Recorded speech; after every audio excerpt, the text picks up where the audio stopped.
Olá! Hoje a gente vai mergulhar fundo nas redes tensoriais. Pense nelas como a linguagem matemática, uma espécie de chave mestra que nos permite entender e, quem sabe, domar a complexidade gigantesca da computação quântica. Para começar, vamos encarar de frente um dos maiores problemas da física quântica: a quantidade absurda de informação que a gente precisa para descrever um sistema quântico. É um número que desafia a nossa imaginação.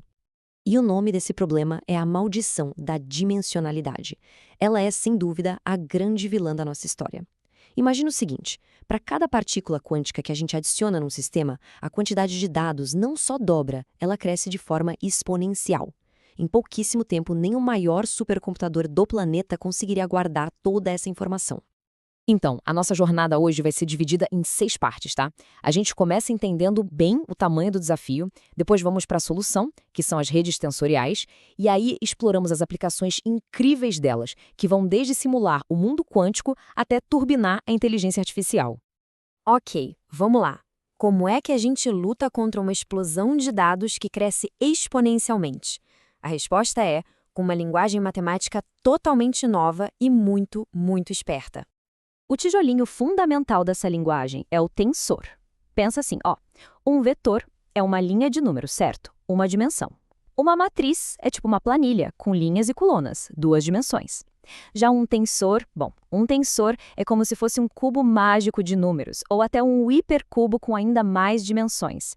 É uma forma de organizar dados super complexos. E quando a gente conecta esses tensores como se fossem peças de Lego, a gente cria uma rede tensorial. E aqui, olha só, é que a mágica acontece.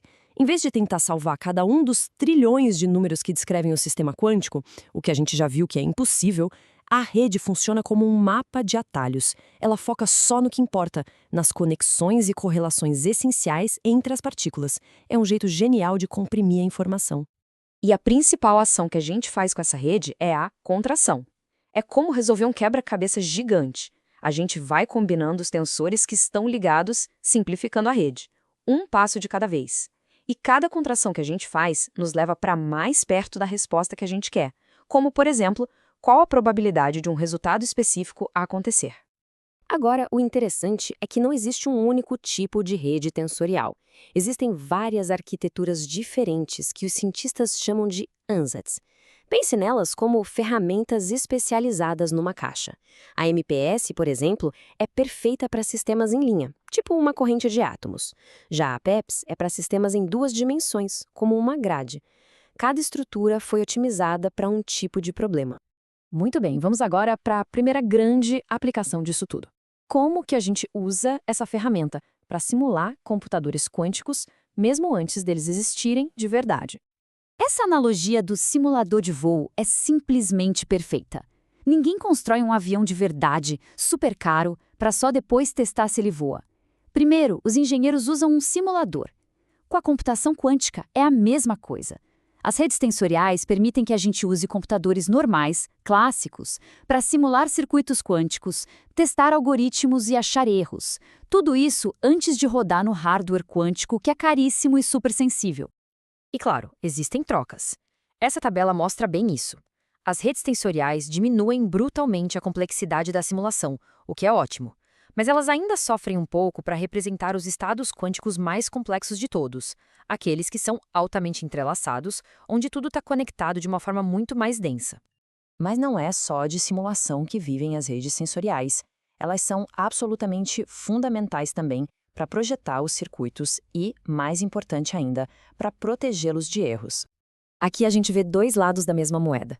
De um lado, as redes servem como uma planta de arquitetura, um blueprint, para construir um circuito quântico de forma eficiente. Do outro lado, elas funcionam como uma ferramenta de diagnóstico super poderosa para consertar o circuito quando alguma coisa dá errado. E olha que processo interessante. Primeiro, o sistema avisa que um erro aconteceu. Em seguida, a gente representa todos os erros possíveis como uma rede tensorial.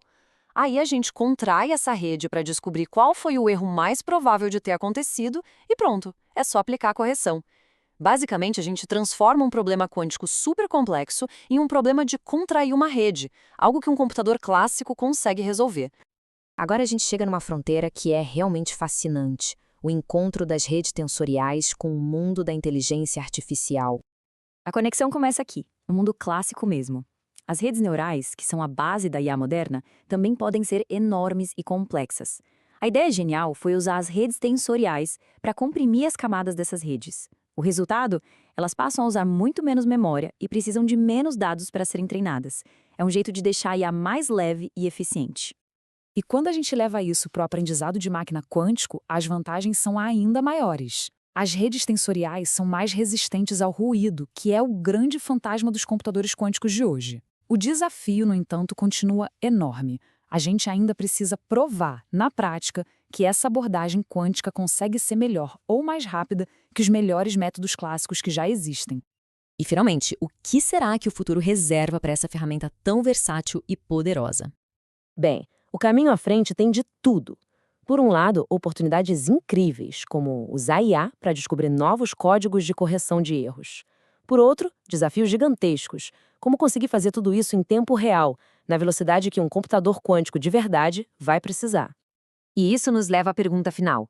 As redes tensoriais são só uma ponte temporária, até a gente ter computadores quânticos perfeitos, ou elas são um destino, uma ferramenta poderosa por si só? A resposta, ao que tudo indica, é as duas coisas.